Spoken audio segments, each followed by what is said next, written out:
Okay. Next question is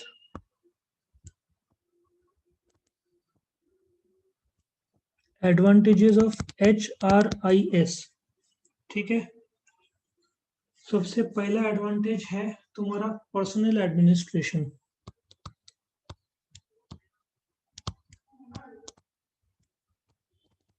now तुम देखो, if you take the example of company like Wipro, Wipro के पास एक तो माय विप्रो ऐप है जिसमें मोबाइल के थ्रू भी एम्प्लॉय का ट्रैवल भी करना है तो भी काम कर सकता है। कंपनी के अपने खुद के HRIS सिस्टम्स है, SAP सॉफ्टवेयर है। सो सारा पर्सनल का जो डिटेल्स है, उसका name, date of birth, marital status, date of entry, ये पूरा डेटाबेस इसमें तैयार किया जाता है। जैसे तुम्हारा प्रोफाइल रहता है फेसबुक या व्हाट्सएप में, जिसमें सारा डिटेल्स तुम्हारा नेम, डेट ऑफ बर्थ सब पता चलता है, जीमेल या कोई जो एड्रेस है ईमेल एड्रेस, वैसे ही HRIS के थ्रू पर्सनल एडमिनिस्ट्रेशन हर एक एम्प्लॉय का पूरा डिटेल्स, उसके क्वालिफिकेशन से लेकर पुराने एक्सपीरियंस सब इस डेटाबेस में फीड किया जाता है, सो दैट तुमको कहीं पे भी तुम बैठे हो फिंगर टिप से तुम इंफॉर्मेशन निकाल सकते हो, जिससे एम्प्लॉय के संबंध में जो उनका प्रमोशन, ट्रेनिंग, प्लेसमेंट, ट्रांसफर, ये सब तुम कॉम्पनसेशन, ये सब तुम देख सकते हो। और मॉड्यूल में एडवांटेज है salary management. Salary management 2-4 employees रहे तो कोई प्रॉब्लम नहीं है, लेकिन जहाँ पे 1000-1500 एम्प्लॉयज है, वहां पे जब तुम सैलरी की बात करते हो तो तुमको उनका सैलरी, ग्रॉस सैलरी, फिर जो डिडक्शन है, सिर्फ सैलरी नहीं होता, बेसिक होता है, DNS अलाउंस होता है, कॉम्पनसेशन, CCA होता है, अलग अलग प्रकार के छुट्टियों के लिए LTA दिया जाता है, किसी को कार दिया जाएगा, किसी को घर दिया जाएगा, किसी को क्रेडिट कार्ड दिया जाएगा। सो इतने सारे चीजें आते हैं सैलरी में, फिर उसमें कटिंग्स भी होते हैं, प्रोफेशनल टैक्स कटता है, इनकम टैक्स कटता है, प्रोविडेंट फंड कटता है, ये सारी चीजें, सैलरी मैनेजमेंट आसान नहीं है, तो HRIS ये सबको इजी कर देता है सैलरी मैनेजमेंट को। तीसरा, लीव और एब्सेंस इंक्रीमेंट।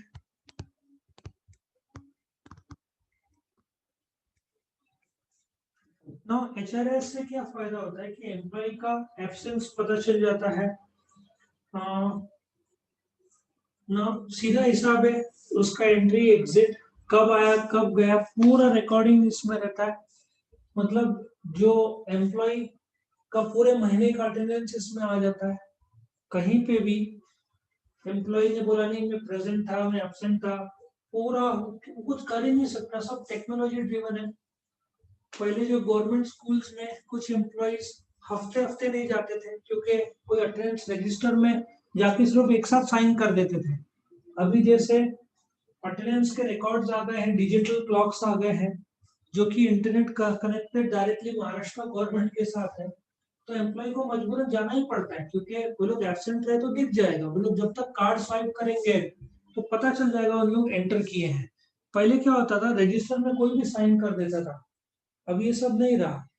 सो इस प्रकार से एब्सेंस मैनेजमेंट में कितना टाइम प्रेजेंट था, कितना एब्सेंट था, पूरा डिटेल आ जाएगा। प्लस इसमें जो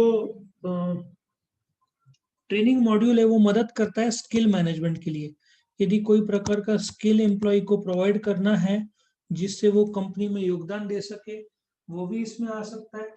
inventory of skill, skill management में मदद करता है, ठीक है ना। इसमें अलग अलग मॉड्यूल्स है, हर एक मॉड्यूल का काम है। फिर बेसिक डेटा पे उसका मेडिकल हिस्ट्री भी स्टोर होता है। उसको मेडिकल हिस्ट्री का एक फायदा ऐसा है कि अभी सपोजिटली एम्प्लॉय को हार्ट प्रॉब्लम्स है, सडनली कुछ प्रॉब्लम आ रहा है हार्ट का उसको काम करते हुए, कंपनी उसका फाइल कहाँ पे ढूंढेगी, कागजी फाइल यहाँ वहां ढूंढेगी, भागा दौड़ी, at the click of the button पता चल जाएगा कि उसको क्या प्रॉब्लम्स है, कौन से पोटेंशियल दवाई देने हैं और कौन से स्टेप्स लिए जाए, किसको कांटेक्ट किया जाए। सो मेडिकल हिस्ट्री का फायदा ये होता है कि तुम उसको तुरंत प्रोटेक्शन तुम दे सकते हो, मतलब उसको कुछ भी प्रॉब्लम आ रहा होगा, तुम तुरंत उसको मदद दोगे तो उसके प्रॉब्लम सॉर्ट आउट हो जाएंगे, ठीक है ना। सो मेडिकल हिस्ट्री पूरा स्टोर करके रखते हैं इस मॉड्यूल में, ठीक है ना। उसके बाद परफॉर्मेंस इवैल्यूएशन, उसका वैसे तो बड़े कंपनीज में, छोटे कंपनीज में तो परफॉर्मेंस साल में एक ही बार चेक होता है, फरवरी मार्च के आसपास। बड़े कंपनीज में आजकल क्वार्टरली 3-3 महीने में चेक करते हैं, लेकिन वर्क फ्रॉम होम की वजह से आजकल मंथली चेक करते हैं परफॉर्मेंस। अब परफॉर्मेंस चेक करके वो डेटा तुम एचआरआईएस सिस्टम में डाल दोगे तो मंथ टू मंथ उसका परफॉर्मेंस चेक किया जा सकता है, जिससे पता चले कि हर महीने उसका प्रोग्रेस क्या है, क्या करेक्ट, क्या सही काम किया, क्या गलतियां किया, जिससे तुम स्टेप्स ले सकते हो उसको बचाने के लिए, या कोई गलती किया वो करेक्ट करने के लिए, ठीक है ना। सो परफॉर्मेंस इवोल्यूशन के लिए बहुत अच्छा है ये। फिर नेक्स्ट इज वर्कफोर्स प्लानिंग।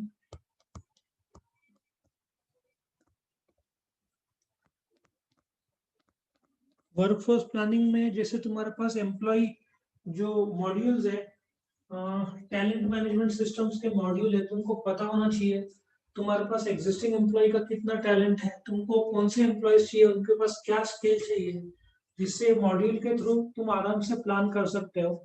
तुम्हारे पास ऑलरेडी डेटा भर भर के एम्प्लॉय के बारे में, उसका स्किल क्या है, वो क्या काम कर सकता है, जिससे तुम उसको बोल सकते हो ना कितने एम्प्लॉयज चाहिए।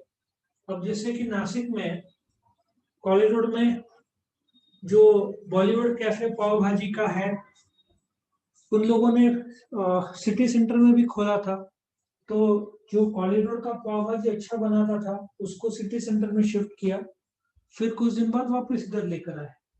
तो बोलने का तात्पर्य है, जब तुमको स्किल लेवल सबके पता है और कहीं पे वैकेंसी कुछ होता है तो तुरंत तुम यहाँ से एम्प्लॉय भेजते हो वहां पे, या तो फिर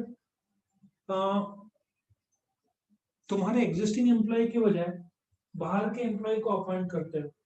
सो बोलने का तात्पर्य वर्कफोर्स प्लानिंग करने में आसानी होती है, क्योंकि तुम्हारे पास एग्जिस्टिंग एम्प्लॉयज कितने हैं। बॉश जैसी कंपनी को पूरे वर्ल्ड वाइड पता रहता है कि कौन से कंट्री में कौन से जैसे बॉश नासिक में है, एक बैंगलोर में, इंडिया में 2 जगह पे है, हर एक जगह पे कितने एम्प्लॉय है पूरा डिटेल्स उनको पता रहता है। फिर 8 रिक्रूटमेंट, ऑलरेडी उसका अलग से मॉड्यूल है रिक्रूटमेंट का। रिक्रूटमेंट का टैलेंट सिस्टम का जो मॉड्यूल है, इसमें कहाँ से ढूंढना है, क्योंकि कंपनी को जो स्टाफ लगता है वो स्टाफ मिलेगा कहाँ से, उनके पास ऑलरेडी लिस्ट ऑफ बायोडाटास होंगे, फिर उस बायोडाटास के टैलेंट क्या है, उनको ढूंढना कहाँ से है, ये सब तुम यूजिंग बोलते ना HRIS तुम रिक्रूटमेंट कर सकते हो। तुम्हारे पास ऑलरेडी मॉड्यूल्स है जिसमें तुम्हारे पास कौन सा पोजीशन खाली है, उसके लिए लोग कहाँ से आएंगे, ये तुम कर सकते हो। उसके बाद तुम करियर प्लानिंग कर सकते हो।